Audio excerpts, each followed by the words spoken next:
What's up, guys? This is Team MLH. We're doing a little interview for a casual player to ask a competitive player just questions I personally have that other casual players may have. And we have our one high-tier player in the team, Ben, here.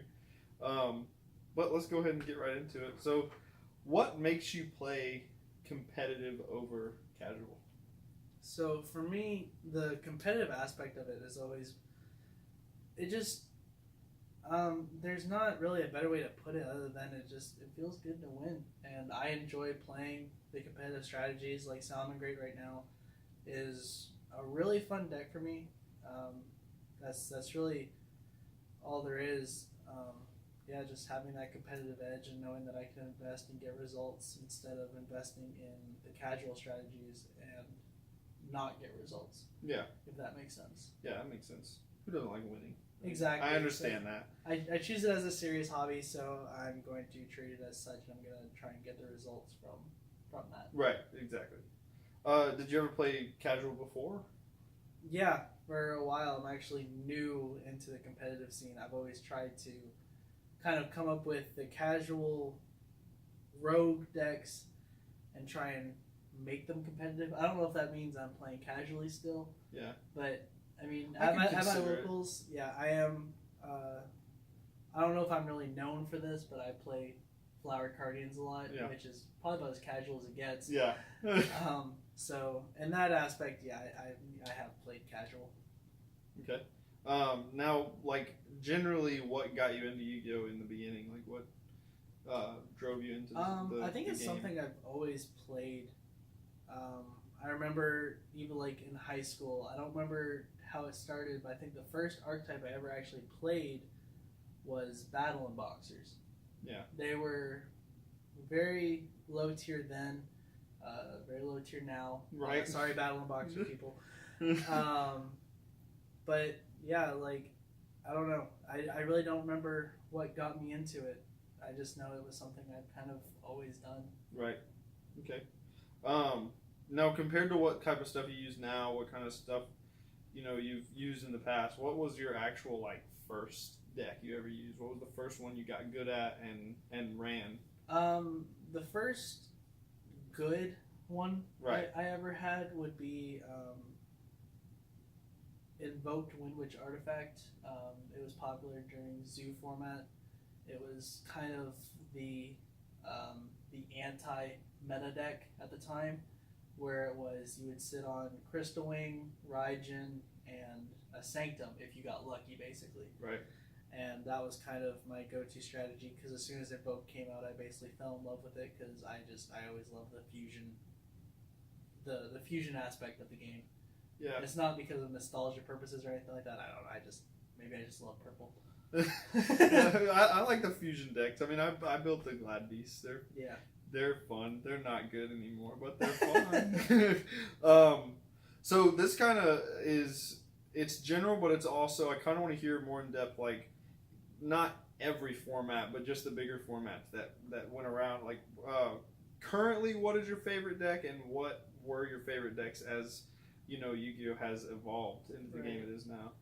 So, in terms of this format competitively, Salmon Greats, my favorite deck probably of all time is Shadal's, even though I wasn't lucky enough to play when they were like huge and 3 constructs and everything. Yeah. I didn't get to play during that, but I love the way they work. If I could have grass, I would play a grass version. Yeah. Even though they're all once per turn, I would just want to see them all just flop over. Yeah. My favorite deck is definitely Shadal's. However, my favorite deck for a long time would be Invoked. When Invoked first came out, I tried to stick Invoked in everything. I went to locals with like Invoked Magician Girls because they had different attributes. Yeah, I think just about anything you could stick Invoked in, I've probably done it at one point or another. Cool. So I kind of want to hear like maybe some stories here. What is your like favorite moment that you could say playing competitively, like in a duel with us, with in tournament at a YCS, anything like that? Well, okay, so and keep this competitive. This is a competitive one. I do have another one for casually, but just as a competitive. So my favorite competitive moment, I think this is more of like a self pride thing, but it's basically all those times I've gone to tournaments without practicing the deck and either winning the locals or just doing really well. Yeah. So for instance, recently YCS Atlanta, that 3v3 tournament. Yeah. I had picked up Salomon Grades. I hadn't brought them into a tournament. The only playtesting I'd really done was a couple matches online and then the night before. Yeah, in the hotel, I remember. Yeah, and I brought it into YCS Atlanta, and I personally had gone undefeated. That's good. So, going undefeated in my first ever YCS, even though my teammates didn't, which, it's fine, it happens. It happens, yeah. It just felt really good. Yeah. Because it was like, imagine if I had practiced with the deck. Oh, yeah. Yeah. It sucks in that YCS, just to say something about that. Like, it was great to have your wins and everything, but it sucked, like, even if you did really good, you could be at the bottom, because of your team. Like, it really... that was a cool experience, though. I did like YCS Atlanta. Yeah, I definitely love that experience. Shout out to Konami for making something like that. Definitely want to keep more teams things coming out. It's super cool. Yeah. Now, for same question, but I want to hear some casual stories. Just some fun, what kind of casually thing that you had a good moment with. So my favorite moment would probably have to be, I don't think I won this locals, but I know I made it to top 4 undefeated. With Lightsworn. Pure Judgment Dragon Lightsworn. Oh, wow. And that was at the time of the Danger Dark World FTK. I had actually managed to defeat the Danger Dark World FTK with Lightsworns. Wow.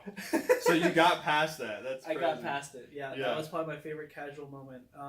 The other one, though, is probably taking Mech Knight Dinos on a 2-week locals win streak. So I won locals 2 weeks in a row every time I went with Mech Knight Dinos. And yeah, I remember that. That was good. The thing I like to kind of take pride in is I never net deck. Yeah. Everything that I build is me. However, I got to give props to where it's due. There's the Shadal Denko Seka build.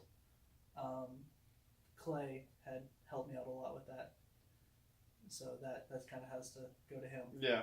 But other than that, I've built just about all of my decks. That's good. Yeah. See, I can't personally. Like, I'm not that good at it. I can't do that. I mean, I did Glad Beasts.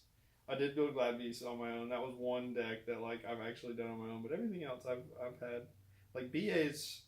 You built the BAs. I just bought the cards and I run them sometimes. So, but yeah, like.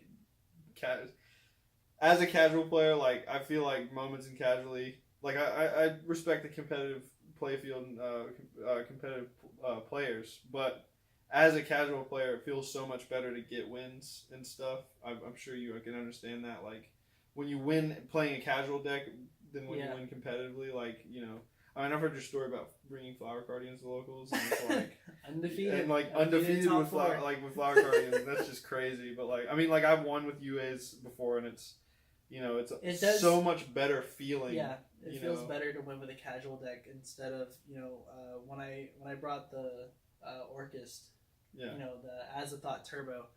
I basically knew I was winning because I summoned this monster. Yeah.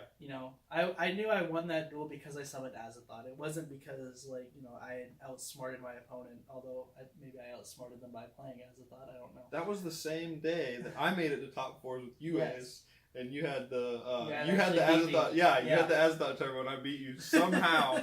And then the next game, I got slaughtered, and I was like, hey, I think I got 3rd place. Yeah. And like, either way, I still was super excited about that. But yeah, I mean, casual, I like to hear the side of the casual stories from competitive players because, I mean, everybody's played casually. Like, I mean, at least that's where competitive players have started. And it's just, It definitely feels better to win with a rogue deck. Right.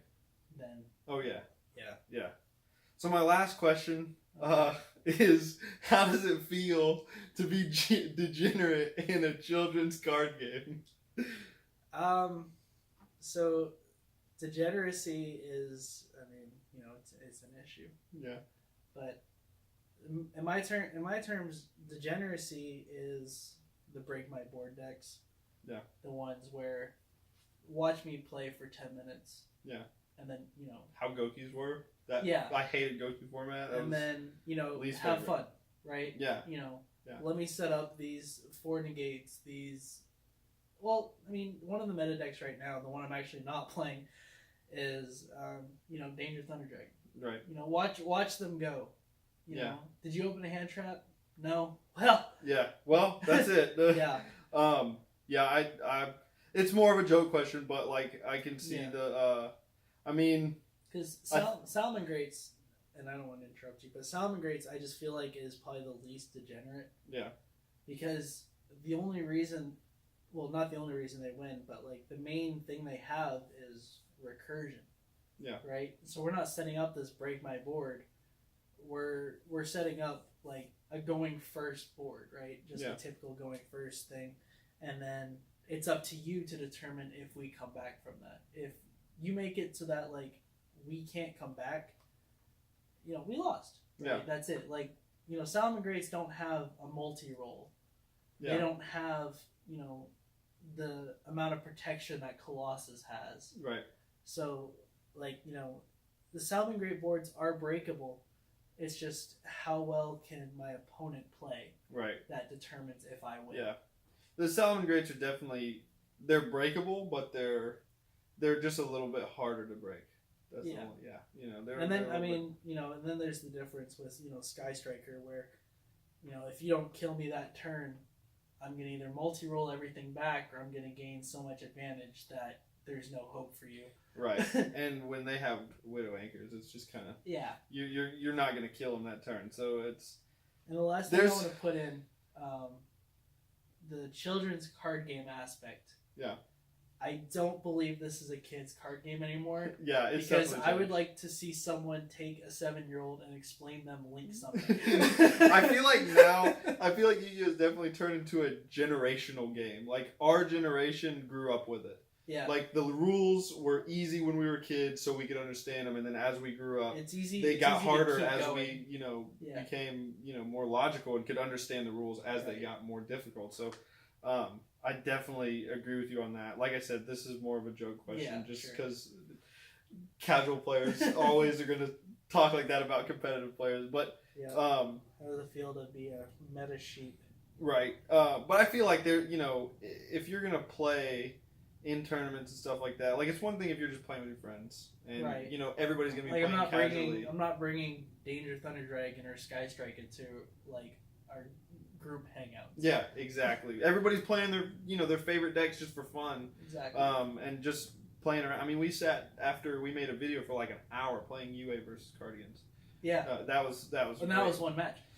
Yeah, that was a great match. I really wish we got that on video. That was crazy.